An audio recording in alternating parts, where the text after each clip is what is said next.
আসসালামু আলাইকুম রহমতুল্লাহ তাআলা ওয়া বারাকাতুহু।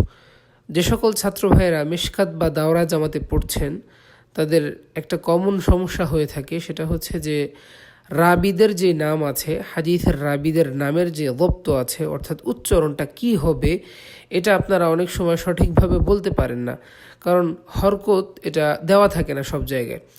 তো এই কারণে এই সমস্যার সমাধানের জন্য সর্বপ্রথম যেই কাজটা করতে হবে সেটা হচ্ছে যে যেই কিতাব পড়ছেন আপনি ওই কিতাবের হাসিয়ার দিকে লক্ষ্য করলেই আশা করা যায় যে প্রথমবার যে রাবির নাম আসবে সেখানে ওই রাবির নামের যে জব্তটা আছে সেটাও দেওয়া থাকবে।